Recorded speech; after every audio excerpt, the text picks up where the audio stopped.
Ободо Азаттык радиосунун Данисте телепрограммасы. Бул программада кыргызстандыктар жана чет жактагы журтташтар тууралуу кызыктуу баяндар сунуш кылабыз. Жарым саат биз менен калып бул программаны жолу көрүңүз. Сокулуктагы жан конуштагы жер талаш убагында документтерге көңүлү кош мамиле кылган тургундар эми бири-бирин сотко берүүдө. Мен жерим да, мен жерим. Мен алып атпаймын. Анда айтпайсың ана. Мен неде атам ана? Сен баланчадан алдың. Жашыландыруу экенин буну. Сен убагында билдиң беле? Нарындагы тоодой тоскоолдуктан өтүп билим алып жаткан балдар, Оттук айылынын окуучулары жайы кышы 4 чакырым жолду жөө жалаңда басып барып окушат. Бул эмеде кыйын эмеспи сабак барган? Биз үчүн кыйын эле турат, бирок барып келип биринчи классыма барып келгенге көнүп деле калдык. Чек ара көйгөйү сахнада Учур жаштар театрынын жаңы спектаклинде кошуна өлкөлөрдүн тагдырлаш, туугандаш жана урмат сыйга бай жашоосу сүрөттөлөт.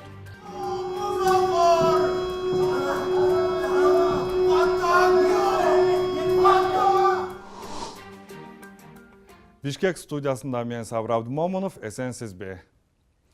Көрсөтүүнү көп жылдан бери көйгөйгө айланган жер талаш тууралуу баян менен баштайбыз. Буга Сокулук районундагы Новопавловка айылындагы жан конуштарда курулуп жаткан 29 үйдүн белгисиз адамдар тарабынан бузулуп кеткен себеп болду.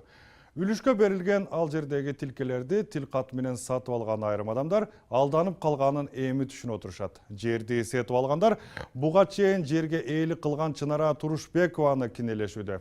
Турушбекова болсо бул окуяга тиешем жок, чырдашкан адамдар айдоо жерди мыйзамсыз басып алышкан деп билдирүүдө. Окуяны кабарчыбыз Уланбек Эгизбаев иликтеп көрдү. Бирге көрөлү. Мен жерим да, мен жерим. Мен алып атпаймын. Анда айтпайсың ана. Мен неде атам ана? Сен баланчадан алдың. Жашыландыруу экенин буну. Сен убагында билдиң беле? Сокулуктун Новопавловка айылын жергиликтүүлөр бейрасмий түрдө Ак Ордо 3, Акыл Ордо деп атап жүрүшөт. Конуш тургундары ызы чуу түшүп, 9 апрелде болгон окуяны териштирип жатышат. Алардын маалыматы боюнча түнкү 3-төрдө белгисиз адамдар конуштагы курулушу толук бүтө элек 29 турак үйдү экскаватор менен сүздүрүп кеткен. Трактордун изи менен келип мынакей түрттүрүп кетип атат, мына могу фундаментти көргүлө. Жергиликтүүлөргө жер саткандардын бири Элнура Алсейитова бул жосунду жер тилкелеринин мурдагы ээси Чынара Турушбекова жасатты деп шектенип жатат. Түнүн ичинде келип туруп мына трактор менен келип түрттүрүп кетишкен экен бул үйдү. Ага чейин Абукулова балдар менен келип, жанагы ОПГдагы балдар менен келип коркутуп ар бир эмени түрттүрөм деп фундаменттин үстүнө фундамент коюп, фундаменттерди сатып, бир участок азыр келсеңер 5 киши бар. 5 ээси бар. Абукулова келип үстүнөн сата берген. Анын баарын азыр мынакей прокуратурага кетишти биздин элдер. Бүт Абукулованын жазып берген расписка, доверенностьтери менен. Ошол чыр-чадак бүгүнкүгө чейин чечилбей келди. Ал арада Сокулук милициясы мүлктү атайлап жок кылуу беренеси боюнча кылмыш ишин козгоп, 29 үйдүн талкаланышы боюнча тергөө иштерин баштады. Биз сатып атабыз. А сиз фундаментти көрүп туруп эмне үчүн алып атасыз? Мага бер сала, мен де шундай фундамент. Кандай бер сала? Анда менин деле үйүмдү ала бергиз, эртең бара Абукулова менин деле. Сиз эмнеге сатып атасыз? Эч кандай документ жок анда. Документ бар болгончу сатып Анакей, атам. анда Сиздин колуңуздагы документ эмне үчүн бирөөнүн фундаментин билип туруп сатып атасыз? Деген менен бул талаштын төркүнү 2008 жылга барып такалат. Жеке ишкер Чынара Турушбекова, мурдагы фамилиясы Абыкулова, 2008 жылы Нарымбек Баякунов аттуу жарандан 34 гектар айдоо жерин сатып алып, буудай эге баштайт. Турушбекова жер үлүшүн сатып алганы боюнча келишимди, менчик ээси экенин тастыктаган бөлүгүн көрсөттү. Анын ырасташынча 2013 жылы буудай эгилип турганына карабай, Калый Зарлыков, Дамира Бердалиева аттуу жарандар жерди басып алып, тилкелерге бөлүп сатып жиберишкен. Вот заключение Государственной комиссии о сносе этих домов. Вот тут пишется, входящий такой-то, в 2016 году обнаружили постройки, дома, фундаменты домов. Идет незаконное строительство жилых домов. У Турушбековой на руках имеются зеленые книжки о частной собственности, государственные акты. Были незаконно поставлены столбы от цвета без разрешительных документов. Заключение Государственной комиссии. Мен, сиз көрсөтсөм, Бердалиеванын жасалма доверенности жана элдердин колунда. Мен бирөөнүн да үйүн түрттүрөйүн деген да эмем жок. Мен мыйзам чегинде соттун чечимдерин алам. Ар бир үйгө индивидуально айтам. Бердалиевага берген, Асиитова берген акчаңарды алгыла. Мага төккүлө, пожалуйста, оставайтесь в своих домах. карапайым элдин күнөөсү жок. Мошенниктерге алданып. Булар эмне үчүн өздөрү организовали этот снос? Айтып берейин, бул үчүнчү эмеси. 520-ды сносить этти, түздөп туруп кайта сатышпады. 498 контурду макшогон дагы бир собственниктин жерин түрттүрүштү дагы по новой сатып ишти. Зарлыков менен Бердалиеваны табууга мүмкүн болгон жок. Ошентсе да Зарлыковтан 11 жер тилкесин сатып алган Элнура Алсейитова жер ээлигин тастыктаган документтери жок экенин, ишеним каттын негизинде гана соодалашканын мойнуна алды. Биздин колубузда ишеним кат бар. Болгон ошо. Ал ишеним кат подделка болуп атабы ошондо? Ишеним кат подделка болуп атат. Алып атканда аны терчтирген эмес белеңер сатып алып. Алып атканда терчтирген эмеспиз. Ал кийин башкалар келип, мына бизде да ушундай ишеним кат бар деп чыкканда, алар менен чогуу текшерилип отуруп прокуратурага барганда, алардыкы да подделка, биздики да подделка болуп чыккан.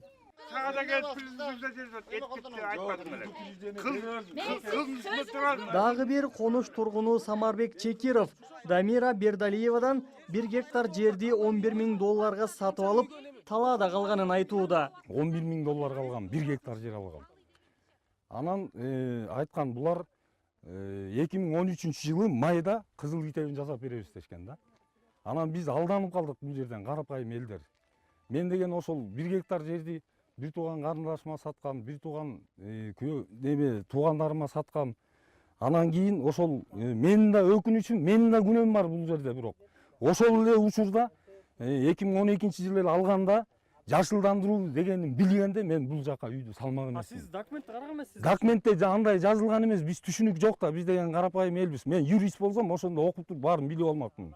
2 кишиге алдандык, 3 кишиге алдык, артыга келип туруп 5 кишиге алданып атабыз. Айдоо жерлеринин мыйзамдуу ээсимин деген Чынара Турушбекова жер тилкелеринин колдон колго өтүшүнө шылуундар менен сот, прокуратура, каттоо кызматтары жана жергиликтүү бийлик күнөөлүү деп эсептейт. Анткен менен Сокулук милициясы 2 жыл мурда Турушбековага алдамчылык, өзүн билемдик беренелери боюнча кылмыш ишин козгоп, сотко өткөргөн. Бул тууралуу Сокулук милициясынын тергөө башкармалыгынын башчысы Эрик Шергазиев билдирди. В порядке статьи 236 закончено, направлено в прокуратуру для утверждения обвинительного заключения и направлено в Сокулский районный суд для рассмотрения по существу. Статья в основном это мошенничество и самоуправство. 166 берени жана 353. Основной акчаны алган, жерди саткан ошол 2015-16 жылдары сотко кетирилген ошол. Райондук сот болсо айыпталуучунун күнөөсүн далилдөөгө материал жетишсиз деген жүйө менен ишти кайра тергөөгө жөнөткөн. Турушбекова болсо ак жерден күнөөлөнүп жатканын, менчик ээси экенин мыйзамдуу жол менен далилдээрин айтып келет. Жергиликтүү тургундар болсо жер тилкелерин кызылдай акчага сатып алганын жүйө кармап, курулуштарды мыйзамдаштырууну талап кылып келишет. Нарын районундагы Оттук айылынын четинде жашаган үй бүлөлөрдүн балдары билим алуу үчүн тоодой тоскоолдуктан өтүшөт. Анткени алар жай кышы күнүгө 4 чакырым жолду жөө жалаңдап басып ары окушат. Балдардын коопсуздугуна кабатыр болгон ата-энелер мектепке жеткирүүчү автобус уюштурууну айыл өкмөтүнөн өтүрүп бийликте аракет кылган. Бирок ишке ашпай калган. Айылдыктар эми эл аралык уюмдардан жардам сурап жатат. Кабарчыбыз Мирлан Кадыров мектеби алыс конуштун балдары менен чогуу жол түйшүгүнө күбө болуп келди. Айылдын тургуну Натырбек Кыдырмышев 11 жаштагы баласы Аргенди жерге жарык түшө электе ойготуп, эшегин да токуп берет. Антпесе сабакка кечигиши турган иш. Эшегин токуп койдум бара. Канчада келесиң? Эш аласыңбы? Ата-энелер балдарын жашына карабай Кудай сактасын деп тобокелге салып узатып коюшат. Анткени күнүгө 4 чакырым жерге балдарын коштоп барууга алардын чамалары да, убактылары да жетпейт. Окуусуна барып, кайра келгенче киши сарсана болот экен. Эмне болду деп эле күтүп атабыз. Деп анткени биз айылдын эң башына тоо этегинде болгондуктан мектепке жеткенге чейин токоярлап өткөн жерлери бар. Ошолордун баарын эметип отурганда ошо төөнүн чөөлөрдүн үнүн уктук деп калат, өзүн көрдүк деп калат. Кээде кайра өзлөрү коркуп артка тарткан күндөрү болгон, кыштын күндөрү. Жазкы суу каарып турган бүгүндө балдар адатынча мектебине жөө жалаңдап жөнөштү. Алардын бирин жандай сөзгө тарттым. Могул эмеде кыйын эмеспи сабакка барган? Биз үчүн кыйын эле турат, бирок барып келип биринчи космомен барып келгенге көнүп деле калдык. Мындай сабакка барбай калган, баргың келбей, могу жолдон ташап калган күндөр баргың келбей калабы? Баргым келбей күндөр деле болот, анан баргым келбегенде атамдар бар дейт, анан бирок калгым келбей эле калып калгам кээде. Баткак жолдон, Кууш көпүрөдөн эптеп өткөн балдар андан ары 1 чакырымдан ашык жерде асфальттанган жол менен улашат. Жолду бойлоп абайлап баспаса, Бишкек-Торгарт автожолу менен зуулдаган машиналардын айынан кырсыкка кабылбайт деп эч ким кепилдик бере албайт. Анткени жолдун четинде жөө жүргүнчүлөр басуучу жол салынган эмес. Мына эми бизде күндө ушул. Эртең менен балдарды ушундан тетиге узатып барып, кайра окуудан келатканда тосуп алып турам. Анткени мына жол оңолсо экен десе эле, Кудайга шүгүр жол оңолду. Машиналар азыркы шопурлардын эмне экенин да билбейм, учуп өтүшөт. Бул населенный пункттан акырын айдоо деген жок. Балдарды бул коркот экенсиң, машина уруп кетеби деп. Мына 2-3 күн мурун эле бир машина 3 тайды бир уруп 3 өтөң өлтүрөт. Эми ал киши болсо эмне болот?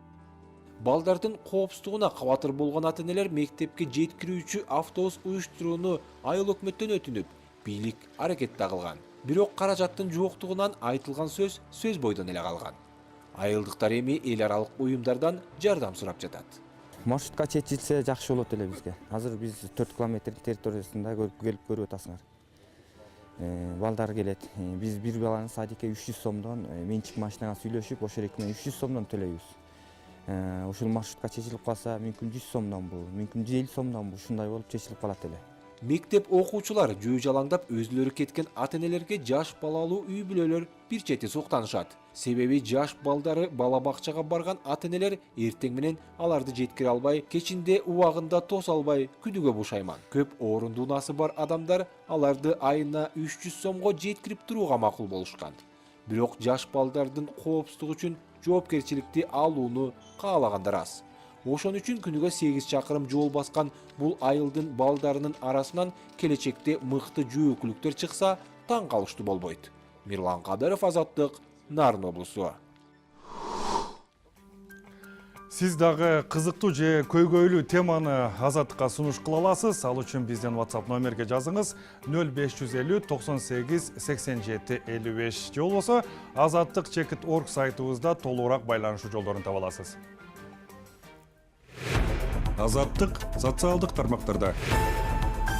Facebook'ta Кыргыз Азаттык үналгысы, Twitter'da Азаттык радиосу, ВКонтакте жана Instagram'da Азаттык KG, Одноклассникте Азаттык, YouTube каналыбыз Азаттык Медиа. Бардык жаңылыктар, видео жана уктуруулар сиздин алаканыңызда. Сиз Азаттык радиосунун Данисте телепрограммасын көрүп жатасыз. Алдыдагы баяндар. Бишкектик иллюзионисттер Радислав Сафин менен Ольга Крамердин кезектеги ийгилиги. Алардын соңку фокусу дүйнөгө таанымал Рекс музейм сүрөт музейи жарыялаган сынакта мыкты 30 эмгектин катарына кирди. Мен фокустардан башка эч нерсе менен алектенбейм. Менин бардык иштеп тапкан каражатым фокустардан гана түшөт. Баткенде Өрүк гүлү фестивалы өттү. Өрүкзар менен туризмди өнүктүрсө болобу?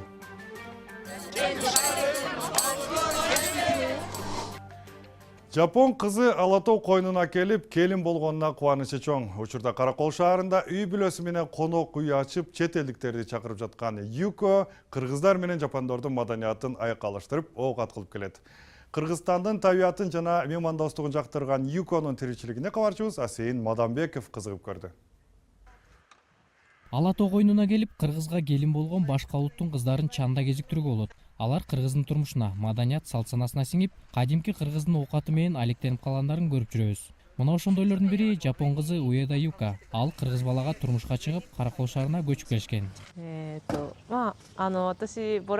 Мен волонтер болуп Кыргызстанда 2 жыл иштеп калдым. Ошол аралыкта Кыргызстан кандай жер экенин билип калгам. Ошон үчүн бул жака келгеним мага жеңил болду. Дээрлик көндүм. Анан бул Караколдо өзгөчө тоолор көп. Кооз жер. Юка жолдошу Советбек Качкынбаев менен Жапониядан таанышып баш кошушкан. Анда жолдошу Жапон өлкөсүндө окуп иштеп жүргөн. Юканын жолдошу түбөлүк Жапонияда калбаарын эскертип, келинчегин Алатоо койнуна жашаарына көндүрүп келгенин тамашага салып айтып калган жери да бар. Түбөлүк Жапонияга жашап турган оюм жок болчу. Жапонияны жакшы көрөм, азыр деле жакшы көрөм, урматтайм, анын өлкөлөрдүн бири. Бирок өз мекениме келип жашай турган план болчу. Советбек менен Юканын баш кошуусуна эки тараптын тең ата энелери каршы болгон эмес. Мен ата энем каршы болгон жок. Анан Юканын ата энеси деле каршы болгон жок. Либерал кишилер экен, экөөңөр бактылуу болсоңор болду, кызым макул болсо биз эмнеге каршы болот элек деп ойлойм. Советбек Жапонияга кыргыз өкмөтү тарабынан окууга жиберилип, ал жакта туризм багыты боюнча окуп, изилдөөлөрдү жүргүзүп келген. Кийин Кыргызстанга келип туризм тармагында иштеген. Андан соң өкмөттүк иштен кетип, кайрадан Жапонияга барып, ар кандай жумуштарда иштеп келген. Ошентип кайрадан Кыргызстанга кайтып, Жапонияда тапкан ташыганын туризм тармагы боюнча ишкердик менен алектенемдеп келген. Азыркы тапта Караколго конок үй салып башташкан. Аны бүтүү алдында турушат. Бир 3 жыл болду окшойт. Дагы эле бүтө элек, бирок толук бүтө элек да меники. 3 жыл кетти окшойт. Быйыл бүтүрүп. Мен каражатка жетишпегендиктен азыздан ошондо болду. Кредит албай банктан. Болбосом өз жарым жылдар баарын куруп салган эң жакшы. Уэда Юка кадимки кыргыз келиндеринен кем калбай өз оокатын ырааты менен жасайт. Азыр болсо Жапон өлкөсүнөн алып келинген момидзи деп аталган жапон дарагын караколго биринчилерден болуп тигип жатат. Бул момидзи деген бак. Муну Жапониядан алып келгенбиз. Бул дарактын өзгөчөлүгү күзүндө жалбырактары кызыл, анан аябай кооз болот. Жапонияда бул дарак аябай көп. Тоонун бетинде өсөт. Анан күз мезгилинде тоо бети кызыл болуп, кооз көрүнүп калат. Көбүнчө Киото шаарында өсөт. Бакка кызыгып көрүп келгендер көп. Биз да бул бак кооздук алып келсе дейбиз. Бул дарак нымдуу атмосфераны жана көлөкө жерди талап кылат.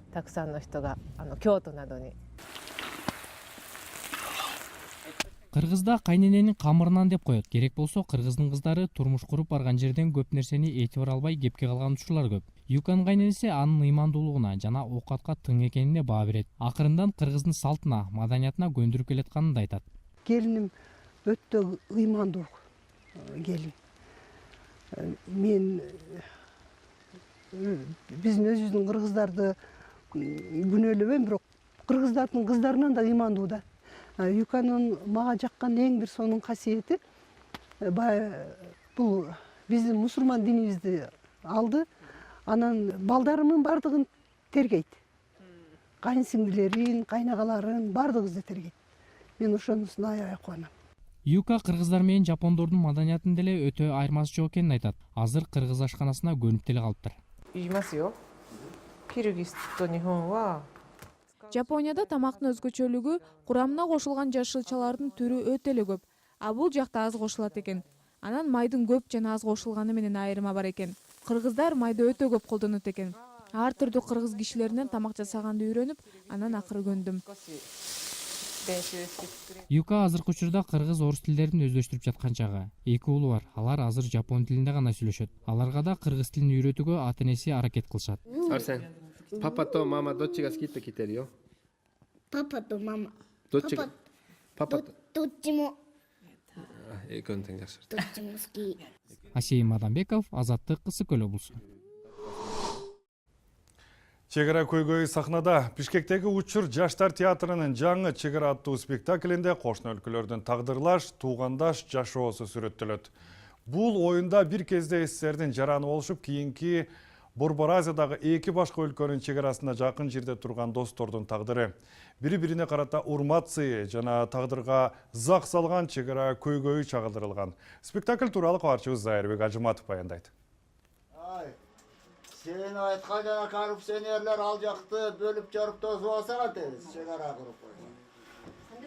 Ай, бияка чыккын бүт албайт, тияка жетише албайт го дейм. Темир Бирназаровду биздин ушу театрга келип бир оюн коюп көрсөтөм деп суранганбыз. Анан колу бошобой жүрдү, ушул учурга туш келиптир.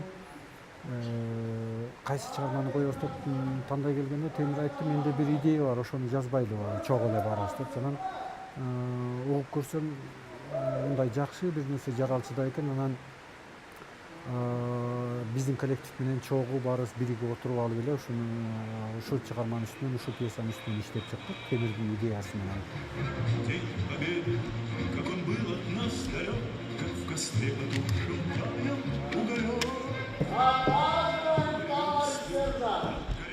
Разговорчики!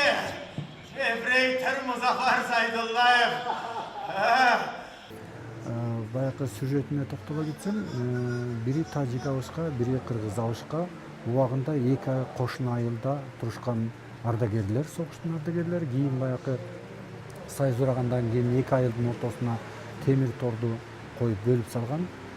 Ал эми өтмөк посубу алыс болгондугуна байланыштуу алар ошо темир тордун жанына келип эле бири бири менен кабарлашып, сүйлөшүп ошентип турушчу да. Бул жолу да ошо неберелер несип келип 9 май күнү болгон окуя. Анан неберелерин тааныштырып коюшат, экөө баягы өздөрүнүн сөздөрүн сүйлөшүп антип жүрөт. Андан аркы идея ошо неберелери бири-бирин жактырып калган болот. Тажик кыз менен кыргыз бала 2 жаш. Ал ошо экөөнүн сүйүүсүнүн ортосунда ошо жана тоскоолдук темир зым, темир тор болуп турат да.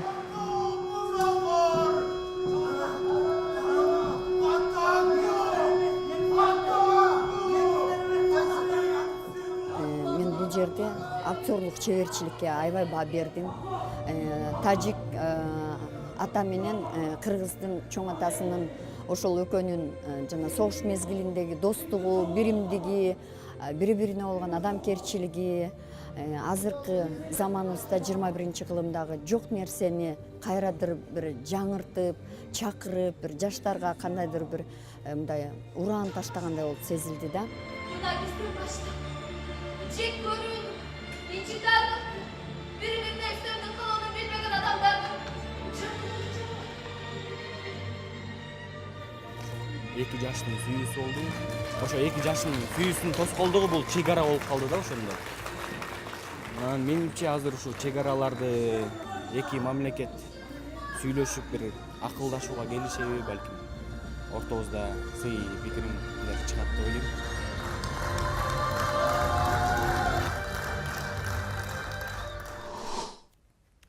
Эми жаратма мекендешибиз менен болгон маекке кезекти берели. Бишкектик иллюзионисттер Радислав Сафин менен Ольга Крамердин аты эл аралык сахнада таанымал болуп баратат. Алар бул жолу Голландияда ийгилик жаратты. Алардын соңку видео арт фокусу дүйнөгө таанымал Rex Museum сүрөт музейи жарыялаган сынакта мыкты 30 эмгектин катарына кирди. Биз көз боюмочу Радислав Сафинди азаттыкка чакырганбыз. Азыр аны менен маекти чоң студиябызда улантабыз.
Сонун таңкаларлык бул Голландиядагы Rex музейинде болгон ушундай перформанс. Сиздин көрсөткөн ушул программаңыз мыкты 30 деп 30га кирген экен.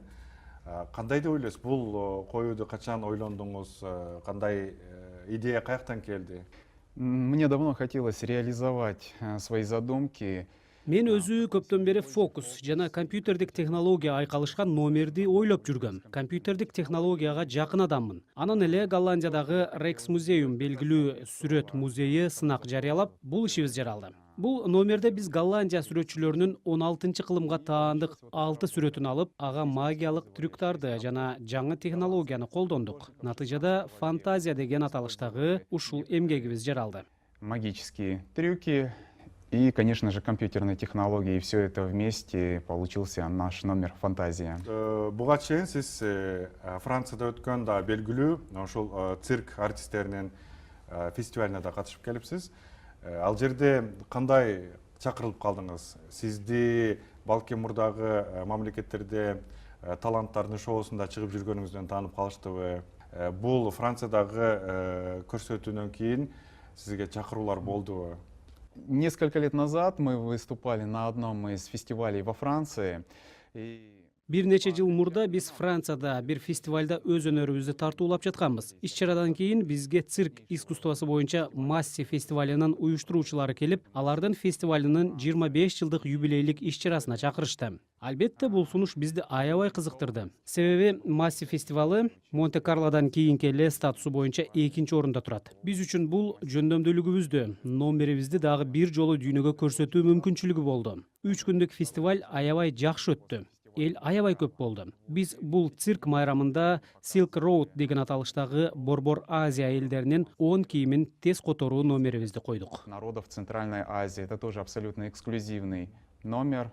Сиз фестивальдардан, башка конкурстардан, сынактардан сырткары Кыргызстанда негизинен эмне менен алектенесиз? Я не занимаюсь ничем, кроме фокусов. Все мои... Мен фокустардан башка эч нерсе менен алектенбейм. Менин бардык иштеп тапкан каражатым фокустардан гана түшөт. Ар бир эле адам күнүмдүк тиричилигин таштап, бир конкреттүү искусствонун артынан сая түшө албаса керек. А мен бир ыңгайлуу нукка түшүп калганыма бактылуумун. Биз көпчүлүк учурда программабызды Кыргызстандан сырткары жакта тартуулап келебиз. Большая часть выступлений мы делаем не в Кыргызстане. Радислав, анда келиңиз, сиздин бир атайын Азаттыктын студиясында бир өзүңүздүн иллюзияңызды көрсөтүп бере аласызбы? Да, специально для вас, для ваших телезрителей мы подготовили небольшой перформанс. Много говорить не буду, вы сейчас все увидите. Мы надеемся, что вам это понравится.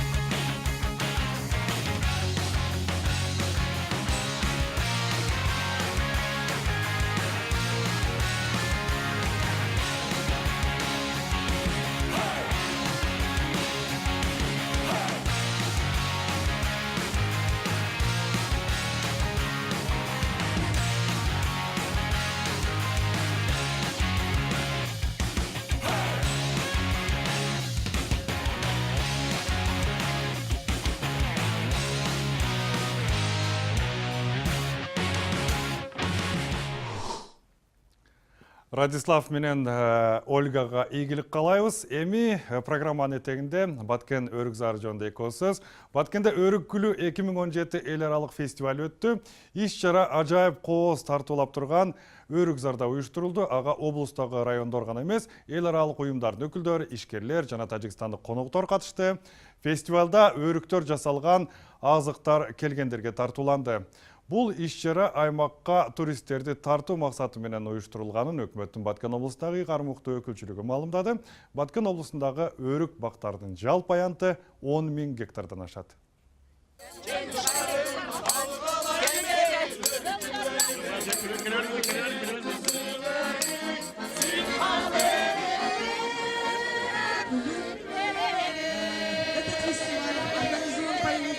Баткенской районной государственной администрации при поддержке ПРО. Азаттык радиосунун эсте программасы ушуну менен жыйынтыктайбыз. Биздин саясаттан маданиятка чейинки бардык видео архивибиз биздин сайтыбызда жайгашкан. Дареги azattik.org. Сиздер менен мен Сабыр Абдумомунов бирге болдум. Кийинки шейшемге чейин эсен туруңуздар.